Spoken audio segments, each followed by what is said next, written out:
Good morning, students. How are you all? I hope you all are fine and safe too.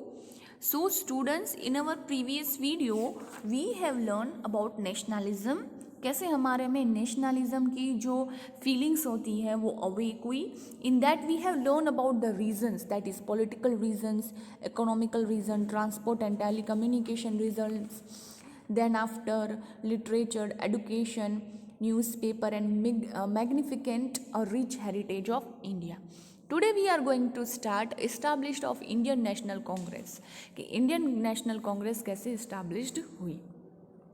So the above stated factors and original regional organization had contributed towards the establishment of Indian National Congress. By the time Sir A.O. Hume retired as a British officer, he had realized that the British Empire was not as secure as it is appeared to be. He believed that if the dissatisfaction among the people of India was not taken care of, there were chances to reoccurrence of the revolt similar to the one in 1857 CE. In order to keep the general dissatisfaction at bay, he thought establish a political organization. सो जैसे established हुई Indian National Congress तो British officers जो थे retired officer A.O.. ह्यूमे उसको realised हुआ कि भाई अभी मुझे नहीं लगता है कि भाई ब्रिटिश एम्पायर अब ज़्यादा से ज़्यादा इंडिया में सिक्योर है. किसी को सिक्स सेंस या किसी को इंट्यूशंस आ जाती है ना, या फिर किसी को बहुत सालों का तजुर्बा होता है, they have a very good experience. So उनको पता चल जाता है कि भाई ये चीज़ अब लॉन्ग टर्म पर नहीं चलेगी. तो जैसे ही हमारी इंडियन नेशनल कांग्रेस इस्टाब्लिश्ड हुई तो ए.ओ. हुमे जो थे ब्रिटिश ऑफिसर जो रिटायर्ड हुए, उनको यही रियलाइज्ड हुआ कि अब जो है ये ब्रिटिशर्स लॉन्ग टाइम इंडिया में नहीं रह पाएंगे. एंड दैट्स ट्रू, हुआ भी है. जैसे ही हमने फ्रीडम मूवमेंट्स 1857 से स्टार्ट किया तब से लेके अभी कंटिन्यू तक क्या कि भाई हमारी जो फ्रीडम के लिए जो थी चीज़, दैट हमें फ्रीडम चाहिए, जो मूवमेंट हमने जो रिवोल्ट हमने स्टार्ट किया था वो कंटिन्यू ही रहा. राइट, स्वामी विवेकानंद ने ऐसे ही बोला था ना कि जब तक तुम लोगों को कुछ चीज़ अचीव ना हो तब तक स्टॉप नहीं किया करो, कंटिन्यू वो चीज़ रखा करो. इसी तरह से ए.ओ. हुमे को भी पता चल गया था एंड कंटिन्यूसली हुआ भी यही था.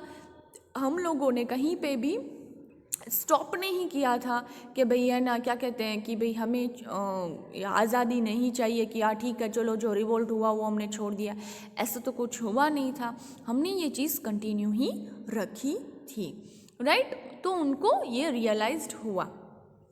Viceroy Lord Dufferin agreed to his idea and support him. With the efforts Ellen Octavian Hume, Indian National Congress was established in December 1885. The first session of Indian National Congress was held 28th December 1885 at Gokul Das Tejpal Sanskrit School of Mumbai with Yomesh Chandra Banerjee as the president. 72 representatives from different regions of India were present in this conference. The main leaders present in this conference were Dadabhai Naoroji, Gopal Krishna Gokhale, Firoz Shah Mehta, Badruddin Tayabji, K.T. Telang, Din Shah, etc. where many problems related to the nation were discussed. So क्या हुआ, जब 1885 में national Congress established हुई तो एक conference held की गई. वो कहाँ की गई तो तेजबाग संस्कृत स्कूल में की गई. एंड वहाँ पे रिप्रेजेंटेटिव के कितने representative 72 representative sorry different region of India they present in this conference. 72 representative जो थे वहाँ पे डिफरेंट रीजन से प्रेजेंट थे उस कॉन्फ्रेंस में. देन आफ्टर उसमें से जो नेम है जैसे कि गोपाल कृष्ण गोखले, तैयब जी, फिरोजान एक्सेट्रा, वो उन्होंने डिस्कस्ड किया. क्या कहते हैं कि भाई प्रॉब्लम्स जो इंडिया फेस कर रही है उनके बारे में उन्होंने क्या किया, डिस्कस्ड किया. Indian Congress Nation first session Mumbai 1885. See, you can see the picture also. This is the first session of Indian National Congress in 1885. Second session and third session भी हुआ था। सेकेंड सेशन की place थी Kolkata, third थी चेन्नई में। President थे दादा भाई नवरोज जी एंड थर्ड में थे बहादुर तैयब जी। ईयर था 86 एंड 87 तक के मेंबर थे। स्टार्टिंग में देखो मेंबर 72 थे, देन आफ्टर इंक्रीज होते गए number of member 432 and 607। Now National Congress 85 to 05 that initial stages, उसके बारे में हम पढ़ेंगे। Fine. The initial activities of Indian National Congress were moderate and abided by the constitution. It included putting up demands for more political rights, economical and social growth, and development of education. Among the other demands, inclusions of more Indians in government service, reduction of expenditure of military and other administrative department, debt relief to farmer, revival of the cottage industries, etc. were included. The British government turned down this demand. However, this demand laid down a strong foundation for the future struggle. The Indian National Congress passed many resolutions such as expansion of legislative council and keep at least 50% elected representative in its central and regional level. The parliament should be more answerable and transparent to the regional assemblies. Due to the demand of Indian National Congress, the British government granted more freedom to the press and granted more personal liberty and freedom of speech to the people of India. The National Congress inspired many education youth, fostered nationalism in the education class. As a result, many capable and potential leaders joined in the organization. See, क्या हुआ कि जैसे ही क्या कहते हैं कि भाई national Congress हमारी बनी तो हमारा इनिशियल जो स्टेज था 185 to 05, तो उसमें क्या किया कि भाई जितने भी नेशनल लीडर्स थे हमारे, हमने पार्लियामेंट में डिमांड की गई और लोगों को ज़्यादा से ज़्यादा क्या कहते हैं कि एंकरेज करते गए फॉर द नेशनलिज्म। एंड उसमें पहले तो जो इंक्लूडिंग पुटिंग डिमांड्स थी वो क्या थी, political rights, economic social growth and development of education, ये सारी जो डिमांड्स थी वो इंक्लूडेड की गई। भाई इन सब चीज़ों में हमें आगे बढ़ना चाहिए और ये सब हमारा राइट्स हमें मिलने भी चाहिए। देन आफ्टर जब से नेशनल कांग्रेस क्या हुई, पास हुई, तो ब्रिटिशर्स ने हमें क्या किया कि भाई फ्रीडम दे दी कि भाई जो हम स्पीच नहीं बोल पाते थे, ठीक है, ब्रिटिश गवर्नमेंट हमें इतना बोलने नहीं देती थी, हमारी जो मैगज़ीन थी वो बैन करवा देती थी, तो ये सब चीज़ें होना बंद हो गई। तो जैसे ही इंडियन नेशनल कांग्रेस क्या हुई, हमें इस्टाब्लिश्ड हुई ना, तो इन सब चीज़ें पे हमारे क्या हो गए कि भाई है ना हक बन गया कि अभी हमारा ये हक है, ठीक है। The British government granted more freedom, हमें मोर फ्रीडम मिल गई, जैसे कि पर्सनल लिबर्टी मिल गई, हम आ जा सकते थे। पहले तो ब्रिटिशर्स के अंदर ही थे, आते जाते थे तो भी हमें उनसे पूछना पड़ता था, we have to take the permission from that, but we get the more and more liberty and then after we get the freedom of speech also to the people. And हम इंस्पायर्ड भी करते थे youths को कि आप fostered nationalism, fostered in nationalism it means fostered means to encourage of to do something, right. जो youths होते हैं उसमें हम एनकरेज करें ना कि भाई आपको ये चीज़ करनी चाहिए, आपको हमारे साथ ज्वाइन होना चाहिए, क्योंकि हम सबको क्या चाहिए था, फ्रीडम चाहिए थी, ठीक है। तो इन सब चीज़ें जो थी, जैसे कि है ना revival of the cottage industries, जो रिवाइवल ऑफ कॉटेज इंडस्ट्रीज़ मतलब हमारी जो कॉटेज इंडस्ट्रीज़ ठप हो गई थी, जो इतनी चल नहीं पाती थी, लोगों में अनएम्प्लॉयमेंट हो गया था, तो उसमें इम्प्रूवमेंट लाया जाए। तो ये जब कांग्रेस, नेशनल कांग्रेस जो इस्टाब्लिश्ड हुई, तो जो हमारी चीज़ें थी पॉलिटिकल लेके जाओ कि भाई है ना मिलिट्री से लेके जाओ या एडुकेशन से लेके जाओ, तो उसमें क्या आने लगा, इम्प्रूवमेंट आने लगा और हमें ज़्यादा से ज़्यादा फ्रीडम भी मिलती गई। Now, policy of divide and rule. The initial support by the British government to the Indian National Congress soon turned into the hostility. So, the British government officials used to attend the sessions of the Indian National Congress, but the letter of the government banned the practice. Governor General Lord Curzon took the certain steps against the interest of the national integrity and ignored the opinion of the Indians. He partitioned the Bengal in 1905 C as a part of his policy divide and rule. फिर जैसे ही हमें national Congress established हुई तो मैंने जैसे पहले ही starting में बोला था कि ब्रिटिशर्स ने हमें छोड़ा कोई चीज़ के लिए नहीं, उन्होंने अपनी हर एक चीज़ लगा दी कि भाई हमें आज़ादी नहीं मिले, हम उनके अंदर ही रहें. Britishers are the dominate and we are them under to do the work like a servant.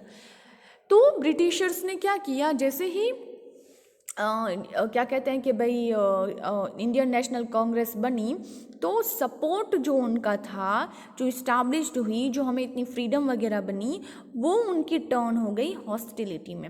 What is the meaning of hostility? It's means fighting, turn into a fighting, aggressive होना, कि भाई जो चीज़ तुम लोग कर रहे हो उसके ओपोज होना, राइट. तो उन्होंने क्या किया, जो हमारी मीटिंग होती थी, जो हम उसमें डिस्कशन करते थे, सो वो उन लोगों में पार्ट लेने लगे, वो उस चीज़ में इन्वॉल्व होने लगे. और जैसे ही वो उस चीज़ में इन्वॉल्व होने लगे, ऑब्वियसली अभी सपोज कि फॉर एग्जांपल हमारे ए और बी ग्रुप हो, राइट. ए ग्रुप हमसे ज़्यादा क्या कहते हैं कि भी कंपटीशन में आ गए हो और बी ग्रुप हो जस्ट ना अभी ही चांस मिला हो, पर हमें क्या कहते हैं जो लीडर हो वो बी ग्रुप को सपोर्ट पहले करे, फिर ऐसे बोले कि नहीं हम आप में इन्वॉल्व होंगे, आपका जो डिस्कशंस वगैरह हम सुनेंगे, तो क्या बी ग्रुप कंफर्टेबल फील हो पाएगा? ऑब्वियसली नहीं. हम अपना discussions, what we are thinking and what we are going to do, वो डिस्कस कर डालें ब्रिटिशर्स के सामने, तो how can we get the independence? We want independence. So ये जो चीज़ें थी जो नहीं होनी चाहिए, but britishers are doing all this things. तो फिर उन्होंने क्या किया, एक पॉलिसी अपनाई, that is divide and rule policy. उसमें उन्होंने, बंगाल जो तब था बहुत ही बड़ा था, उसमें बहुत सारी स्टेट इंक्लूड थे, तो व्हाट दे हैड डन, उन्होंने ऐसे बोला कि हम बंगाल की पार्टीशन कर डालेंगे. 1905 में उन्होंने बंगाल को पार्टीशन कर डाला. एज अ पॉलिसी कौन सी अपनाई? Divide and rule. ठीक है, अलग कर डालो और खुद पे रूल करो, यूनिटी हो तो कोई दिक्कत ही नहीं है, बट उन्होंने हमें अलग कर डाला. नाउ पार्टीशंस ऑफ बंगाल, हमने इसमें भी थोड़ा सा क्या कहते हैं अगेंस्ट वगैरह किया था, बट इतना हो नहीं पाया था, right. So what is the partitions of Bengal into 1905? Bengal was the biggest province of British rule in India. It included certain parts of Bengal, Orissa, with the population more than 7 crores and 80 lakh. It was necessary to divide Bengal since the administration of such a big province was becoming difficult. Instead of removing the parts of Bihar and Orissa, Eastern Bengal, with the majority of Muslim population, was separated from it. Bengal was the most active province in nationalist activities at that time. The main intention of Lord Curzon was to promote a communal difference between Hindu and Muslim. By this action, and thus weakened the momentum of political awakening among the people, national leaders and the common people understood the intention behind the partition and opposed it intensively. सो इसके बाद क्या हुआ students कि बंगाल को partitions का, बंगाल का जो partitions है वो करवा डाला. इसमें हुआ क्या कि जैसे कि मैंने आपको पहले भी बताया कि बंगाल जो था तब वो बहुत ही बड़ा था, लाइक उसमें जो काफ़ी सारे स्टेट्स थे जो वो इन्वॉल्व थे. तो इतने बड़े स्टेट्स को, इतने बड़े क्या कहते हैं कि भाई ट्रेडिंग सेंटर जो था हमारा तब का टाइम पे बंगाल, तो उसको कैसे हैंडलिंग किया जाए, राइट. तो एज इट इज़ उन्होंने डिवाइड एंड रूल पॉलिसी अपनाई. तो उन्होंने क्या किया कि हम जो हैं बंगाल को पार्ट में डिवाइड कर डालेंगे, राइट. एक ईस्टर्न और एक वेस्टर्न पार्ट में डिवाइड कर डालेंगे बंगाल को. अब ईस्टर्न बंगाल जो था उसमें मेजॉरिटी पॉपुलेशन थी मुस्लिम की, right. And Bengal was not active province in nationalist activities at that time. ठीक है, तो उन्होंने क्या किया, ईस्ट और वेस्ट में बंगाल को डिवाइड करने की भाई सोची कि भाई हम जो है बंगाल को डिवाइड कर डालेंगे. तो उन्होंने जानबूझ के क्या किया कि भाई ईस्टर्न पार्ट्स में कौन सी कम्युनिटी ज़्यादा है, कौन सी कम्युनिटी ज़्यादा कौन रहता है, तो मुस्लिम. और वेस्ट में कौन रहता है, तो भाई हिंदू। तो उन्होंने क्या किया कि भाई इन दोनों को हम डिफरेंस करके अलग कर डालेंगे। बट एट दैट टाइम क्या था कि भाई इतना सपोर्ट अच्छा था कि भाई लोगों को पता चल गया कि ये लोग ऐसा सोच रहे हैं। See, national leaders and the common people understood the intention behind this. उन लोगों को अंडरस्टैंडिंग होने लगी कि ये जो कर रहे हैं वो जानबूझ के कर रहे हैं, क्योंकि उन्होंने क्या किया, धीरे धीरे जो सपोर्ट दिया वो हमसे उन्होंने छीन लिया, राइट। देन आफ्टर हमने काफ़ी सारे कहते हैं कि है ना भाई क्या कहते हैं कि भाई स्वदेशी मूवमेंट जो था ना, जैसे कि खुद की ही चीज़ें यूज़ करने की, वो सब किया एंड लोग बहुत एक ही हो गया कि भाई हम अलग नहीं होंगे। बट वो पूरा डीप में आएगा आपको 9th स्टैंडर्ड में। बट अभी तक इतना ही है कि भाई है ना पार्टीशंस करवा दिया। बट फिर भी क्या हुआ कि भाई है ना जो कहते हैं कि भाई ब्रिटिशर्स सक्सेस हुए इसमें, उन्होंने पार्टीशन कर भी डाला ऐसे। बट हमने तब इतना मतलब सपोर्ट किया, यूनिटी रखी कि क्योंकि लीडर्स को पता चल ही गया था, उनको भनक तो हो ही गई थी कि ये जो चीज़ कर रहे हैं वो गलत कर रहे हैं। तो उनको इंटेंशन तो आ गया था और लोगों को भी पता चल गया कि बार बार ब्रिटिशर्स यही करते हैं। जब भी कोई सक्सेस मूवमेंट आए या कुछ भी चीज़ अच्छी हो जो ब्रिटिशर्स को नहीं समझ में आए, तो वो यही करते थे, पार्टीशंस कर डालो, पार्टीशंस कर डालो।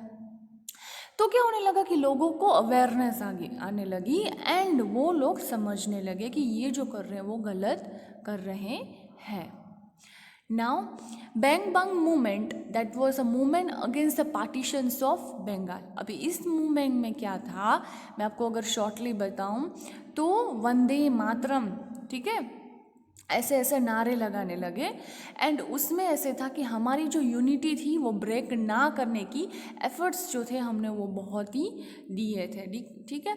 एंड मॉर्निंग डे जो था, जैसे कि उसको ऐसे बोलते हैं कि भाई किसी के morning day, it's not morning day, it's morning day, मतलब जैसे कि होता है ना कि भाई ब्रिटिशर्स जो थे वो सक्सेस हो गए पार्टीशंस में, तो उसका नेक्स्ट डे ऐसे दिखाया गया कि भाई हमें घात नहीं लग जाता है कोई चीज़ का, वो किसी की डेथ हो जाती है तो कैसे ऐसे चुप हो जाते हैं, ऐसे बॉडी पूरी मूवमेंट नहीं करने लगती, जैसे हमने बहुत ट्राई की हो किसी को बचाने की, but the thing is that was not success.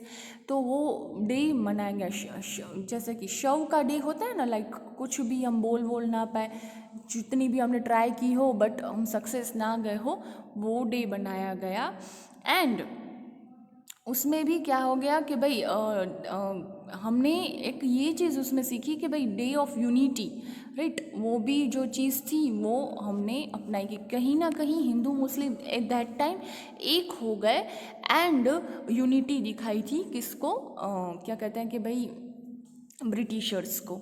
So people oppose this effort to break the unity and integrity of Bengal by rallies, demonstrations by disturbing pamphlets. Vande Matram, song from novel Anand Math written by Bankim Chandra Chattopadhyay, become the popular slogan during the protest. And even though today भी हम वंदे मातरम जो है आपने सुना ही होगा, the nation was sapped by the strong wave of nationalism. People of Bengal observed the day of the implementation of partition as the mourning day. People went on a strike all over the region. As per the suggestions of Rabindranath Tagore, that day was also celebrated as the day of unity. But ये जो दिन है, जो morning day celebrate किया गया ना कि भाई पार्टीशंस हो ही गए, हमने ना बहुत ट्राई की। हमने क्या किया था, देखो अगर मैं आपको डीप में समझाऊँ ना, तो उस टाइम पे हमने क्या किया था, जो भी चीज़ें थी फॉरेन की, उस मोमेंट पे हमने बॉयकॉट कर डाली थी कि कोई भी फॉरेन के क्लॉथ्स नहीं पहनेगा, कोई भी फॉरेन की चीज़ यूज़ नहीं करेगा, और उनका इम्पोर्ट और एक्सपोर्ट जो होता है ना भाई, यहाँ से हम एक्सपोर्ट करें तो चीज़ें क्या कहते हैं कि भाई हमारी बाहर जाए और वहाँ से हम लें तो इम्पोर्ट हो, वो चीज़ें हमने बंद कर डाली थी, बॉयकॉट कर डाली थी। और ये सब ब्रिटिशर्स को पता चल गया था, बट स्टिल ब्रिटिशर्स ने वो चीज़ अपनाई और काफ़ी क्या कहते हैं लाठी चार्ज वगैरह किया, काफ़ी लोगों को जेल वगैरह में भी डाल दिया। बट उन्होंने क्या किया भाई, ब्रिटिशर्स भी ज़िद पे अटक गए कि भाई नहीं, है ना, बंगाल का तो पार्टीशन हो के ही रहेगा। तो जिस डे को हम मॉर्निंग डे मानते हैं ना कि भाई पार्टीशन हो गया, कि भाई घात लग गया, एक होता है ना कि भाई कि ओ गॉड इतना ट्राई किया बट फिर से भी वो वही कंसिडर किया गया कि भाई पार्टीशन हो गया। बट उसी टाइम पे जो रविंद्रनाथ टैगोर है वो उस डे को डे ऑफ यूनिटी भी मानते हैं। Why it is said that the day of unity, because we are at that time we all are one. तब हम सब एकजुट होके अलग नहीं होना चाहते थे। हिंदू हो कि मुस्लिम हो, they don't want to be a separate, वो एक ही होना चाहते थे। तो at that time day of unity भी माना गया था।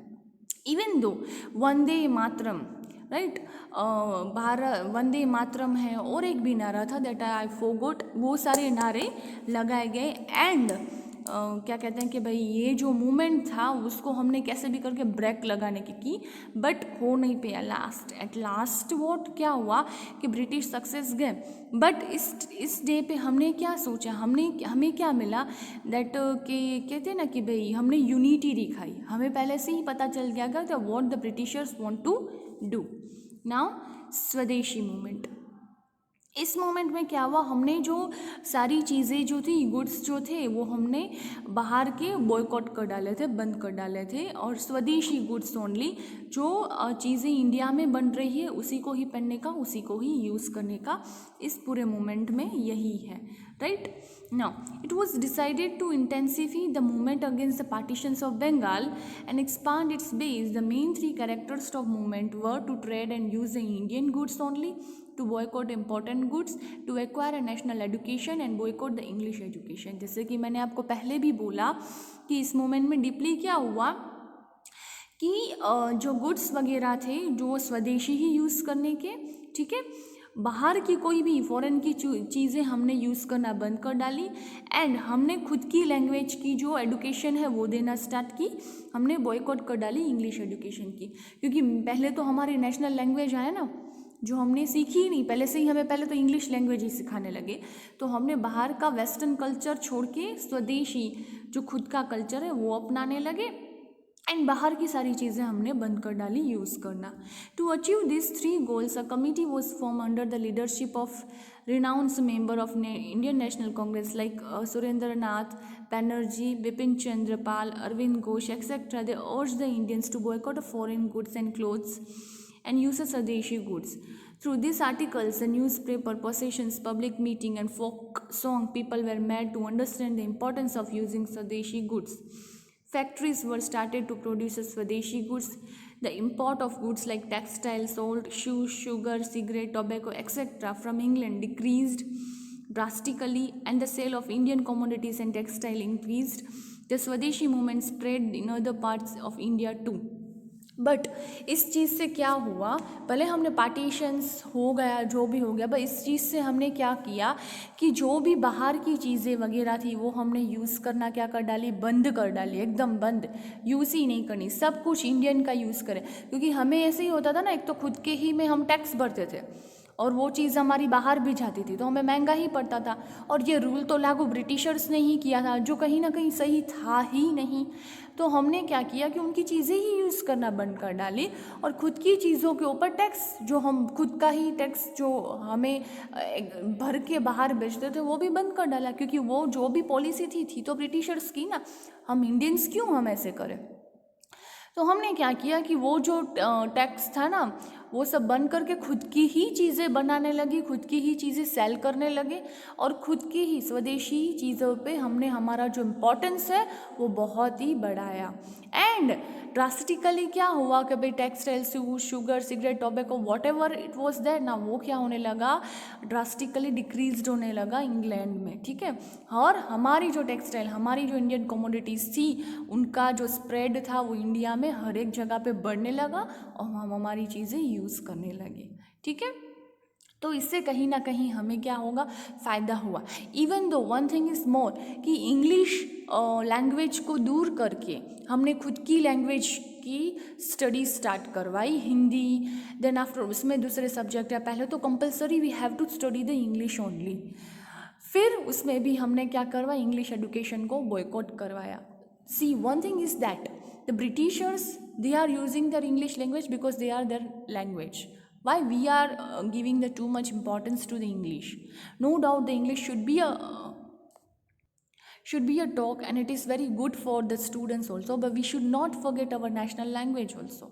We should give them first we should give the priority to the Indian national language, then the second language is English, right? हम अभी भी ऐसे करते हैं कि बट नहीं, English is very important, English, yes it is.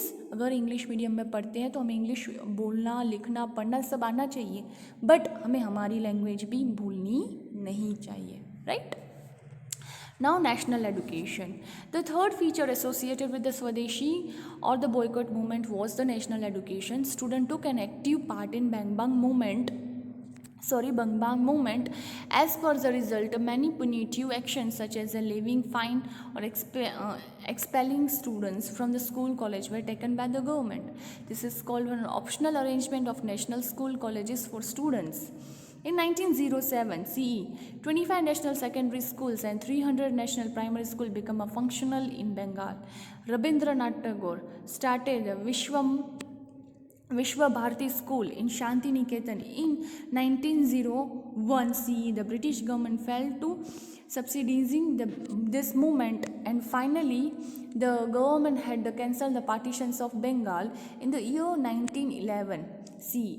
It was an historical and memorable victory of the people of Bengal that was achieved through the peaceful and non-violent means.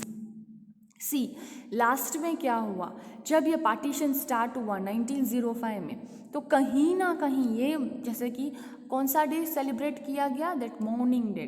क्यों? क्योंकि उस डे पर ऐसे माना गया कि भाई ये जो पार्टीशंस हुआ कहीं ना कहीं गलत था, बट ब्रिटिशर सक्सेस भी हुए थे।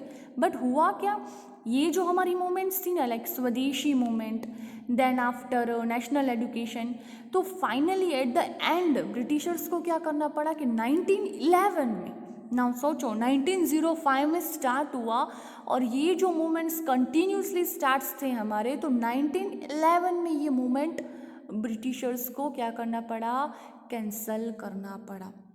अब 1905 को चलो छोड़ो, 6, 7, 8, 9, 10, 11, राइट, 6 साल बाद, तब तक तो पार्टीशंस हो ही गया था, बट ये जो मूवमेंट्स थे जो हमने यूनिटी वाले दिखाए थे, वो जो मूवमेंट्स थे वो हमने बंद नहीं किए। And at last after the क्या कहते हैं कि भी practicing all this things in the last 5 to 6 years we achieve that thing, that partitions of Bengal was cancelled finally, right? But 6 साल, और अगर मैं बोलूँ तो चलो आधे उसके निकलो वो निकलो, तो 5 साल तक उन्होंने ट्राई की हमें अलग करने की, एंड हमें अलग कर भी लिया था। बट हुआ क्या कि हम लोगों ने यूनिटी दिखाई। जैसे रविंद्रनाथ टैगोर ने क्या बोला कि भले उस टाइम पे पार्टीशंस हो गया था, बट हमने द डे ऑफ यूनिटी दिखाया, दैट ये जो डे है वो यूनिटी वाला, हमें अलग नहीं होना है। इसकी वजह से हर एक जगह पे यही नारे चलते रहे, वंदे मातरम के, एडुकेशंस जो थी इंग्लिश की वो बॉयकॉट कर डाली, स्वदेशी चीज़ें यूज़ करने लगी, तो फाइनली ये होने लगा कि भाई ब्रिटिशर्स ऑलरेडी ड्रास्टिकली डिक्रीज्ड होते जा रहे थे, तो फाइनली ये हुआ कि ये जो मोमेंट था वो कैंसिल हो गया, राइट? तो इससे हमने ये सीखा कि भाई क्या कहते हैं कि यूनिटी हो ना तो सब कुछ हो। तो हमें हमेशा, as I told you from the first semester, कि the unity must be there. Unity हो तो कोई भी काम इजीली होता है, विथआउट यूनिटी कुछ नहीं होता है। तो we should go this things के we should have the unity in all this things, fine. Now अभी तो काफ़ी है, सो आज चलो स्टूडेंट्स यहाँ तक ही रखते हैं। On the very next lecture we will continue the different topics which are left. Okay students, so till that stay home, stay safe and be happy, and if you have any doubt and query you can call me and message me. So till that, thank you.